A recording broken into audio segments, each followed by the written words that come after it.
How's it going, everybody? So I had some free time real quick, so I thought I'd review my glow shift gauges. So I've had my gauges for about, I'd say, going on over a year now. They're just, I have the exhaust temperature and the boost gauge.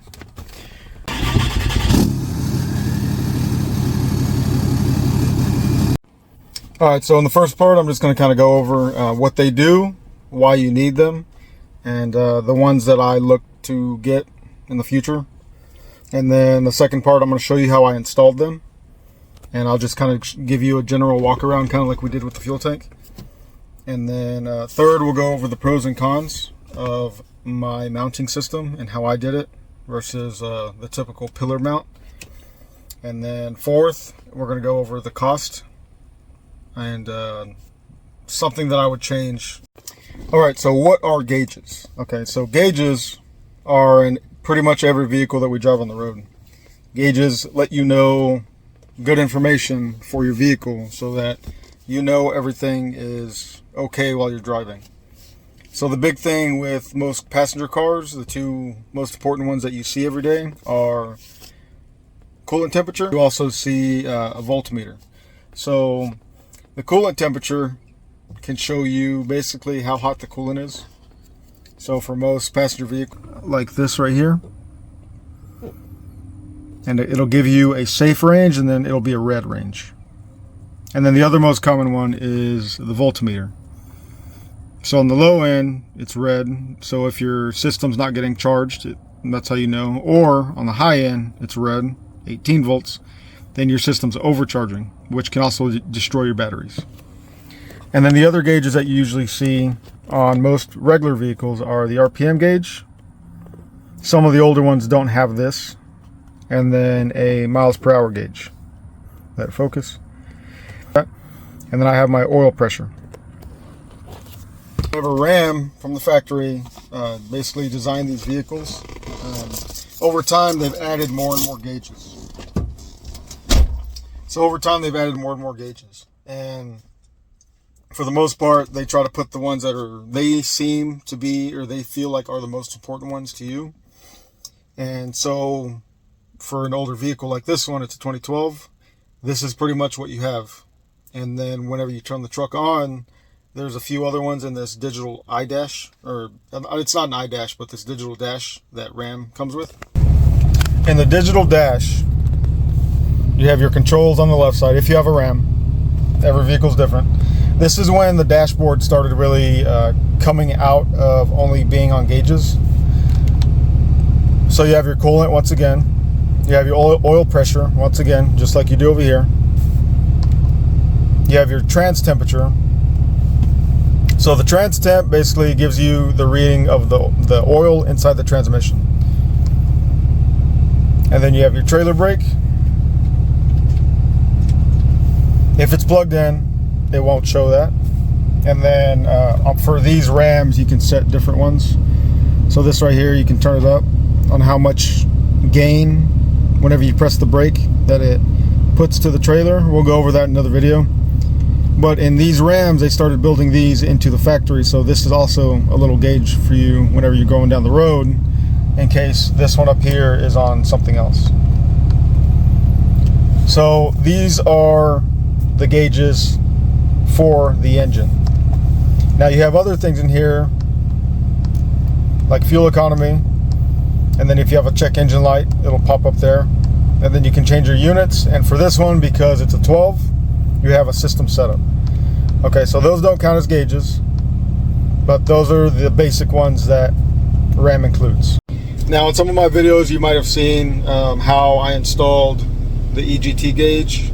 I released a short about it a while back, but I never really did an inclusive video on why I chose these two and why I mounted these in this position. So for me, the ones that are on the dashboard are exhaust temperature and boost. Okay, so getting into the exhaust temperature. When you have a diesel truck, the exhaust temperature, if it rises too high, like anything above 13 to 1500, as you see, for a performance diesel truck, it can go much higher than this without messing things up. But for most daily drivers, you don't want them to exceed this range right here if you're really pulling. And if it goes up there, it's okay. But for a diesel truck like mine, I want to keep it below the 1300 mark because I don't want to crack a piston.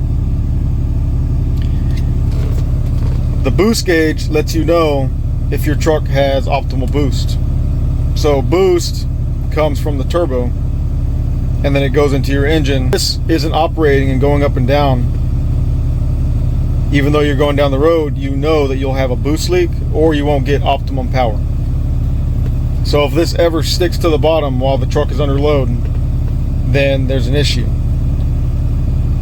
Now the only gauge that I'm missing that I would really want to add is a fuel pressure gauge. Now the reason why I want to add a fuel pressure gauge, in which I might do it at some point this year because it's really important, is these diesel trucks heavily rely on their fuel pressure to basically maintain a safe engine operating range. So if your fuel pressure drops and you don't turn the truck off, you have a chance of ruining your injectors, and the injectors on diesel pickup trucks can be $2,000 all the way up to $15,000, depending on how many you're going to replace. All right, so most people, whenever they get a diesel truck, if you ever seen one on like Facebook Marketplace or like at a truck show, you'll see that in most pickups they give up this handle for anywhere between 1 all the way up to 3 to 4 pods. They give up the handle, and that's that. For me, I didn't want to do that because it's nice for it to be there, you know, just in case. And I wanted to put the gauges instead on the center of the dashboard, a lot like you see like in a lot of semi trucks. Most of the gauges are oriented to the center. And there's 2 reasons for that. The first reason is it's where your eyes naturally go whenever you're driving your truck. Up until the digital dashes started coming out, that's where most of the gauges set. And if you've ever been in a semi truck, most of them are actually oriented towards the driver so that the driver can keep his eyes on anything that goes wrong, because in a big truck like that, once something goes wrong, it can be a lot of money. And if you're running your business out of your truck, something goes wrong, you want to make sure that you know right away, and not when you get to your destination and you just blew through $15,000. So for me, that's why I opted to basically mount these into my dashboard.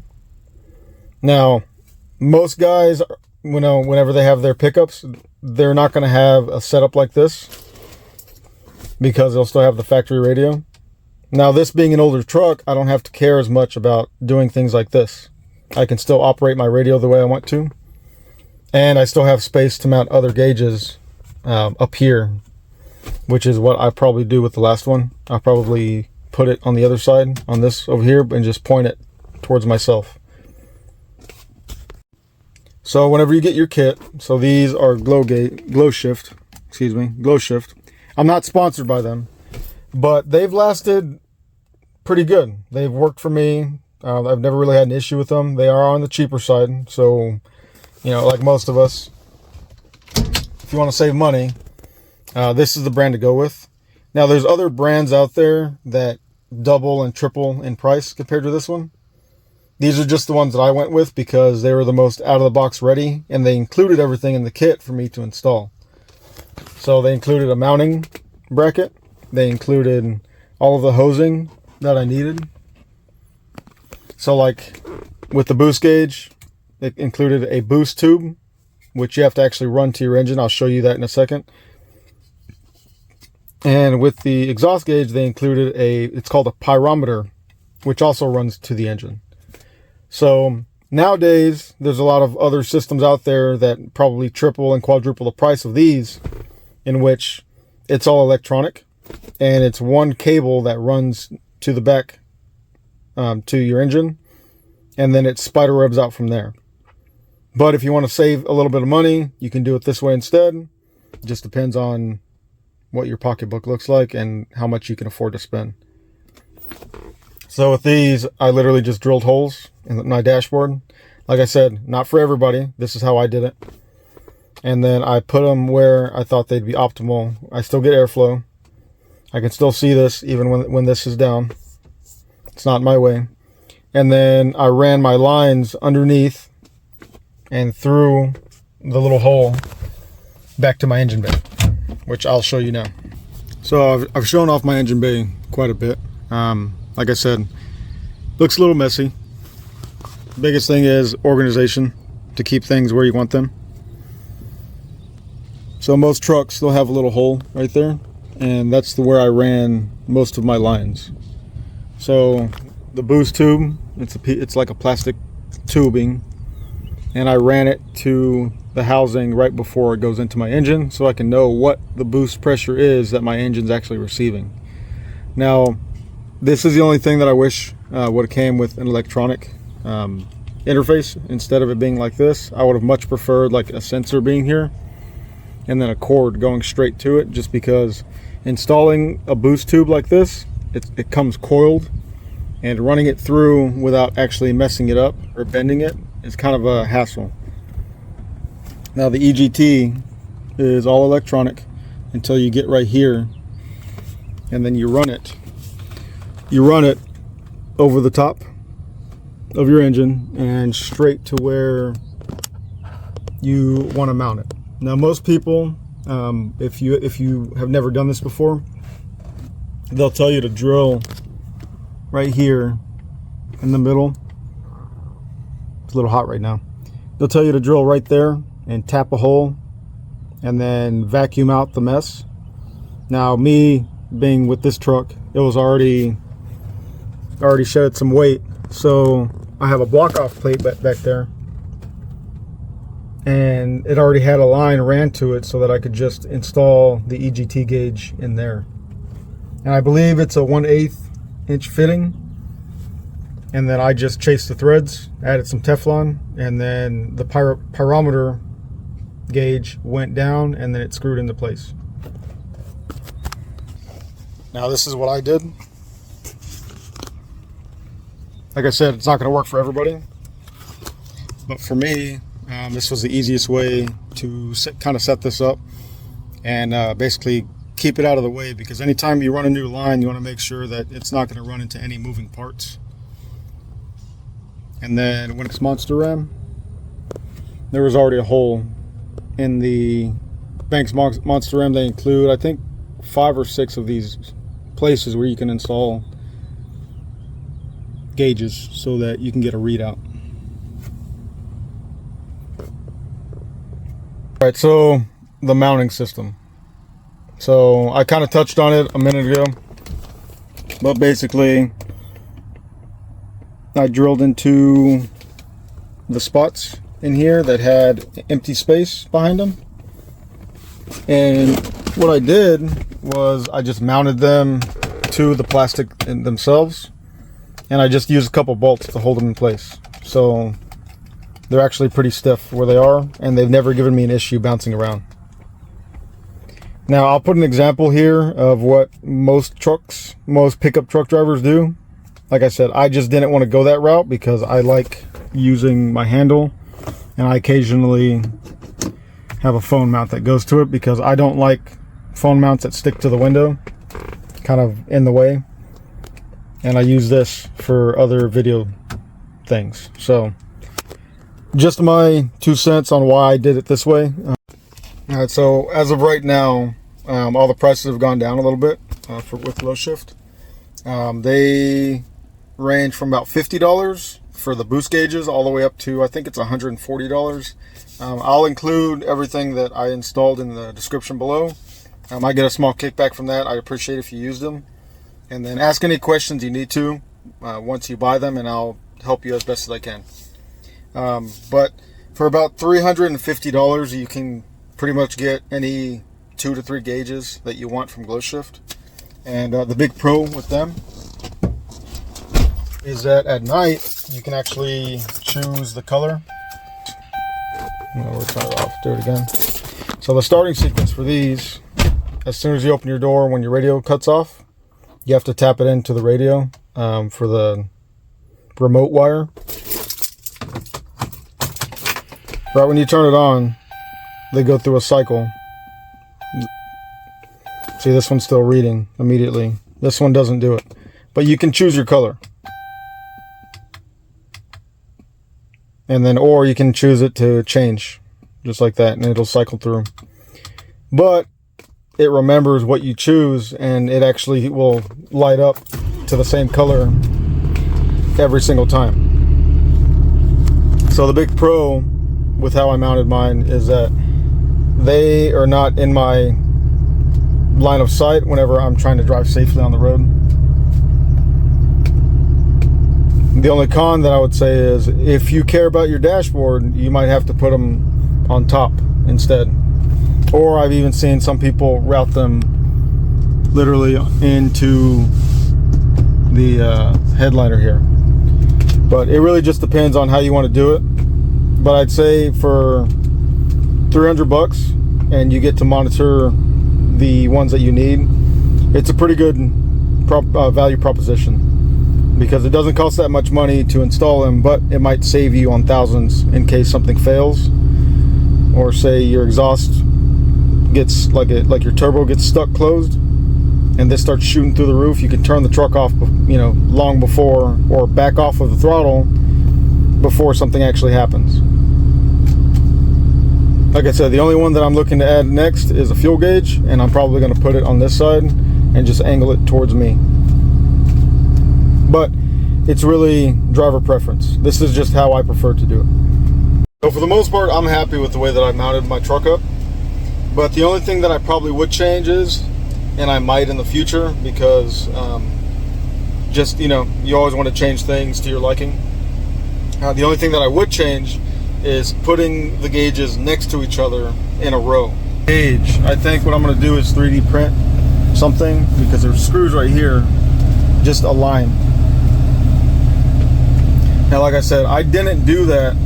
I didn't put them up here to begin with, because I didn't want them anywhere on my dash. I just kind of wanted them a little bit more out of the way. But if I had a third gauge, or when I had a third gauge, I might just stick them right here, as it won't actually get into my line of sight whenever I'm driving. But that's basically, those are two of the gauges that I added, and that's basically where I'm going to end the video. If you have any questions or concerns, let me know in the comments. Please like, comment, share, and subscribe. It really helps the channel grow. I'm going to do more truck driving videos too in the future. I do that. I drive local, but I'm always hopping back and forth, and I usually work on my own rigs. So for me, doing the install only took about an hour and a half for both of them. The kit includes everything you need, so I wouldn't worry about having to go out and get something extra.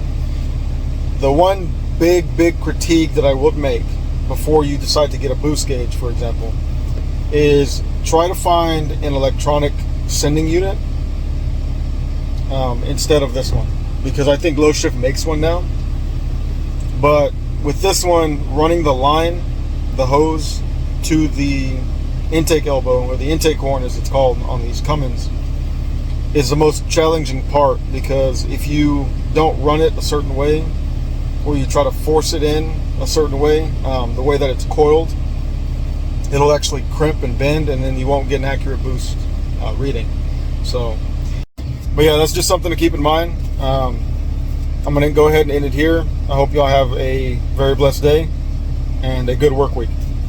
Thanks for watching.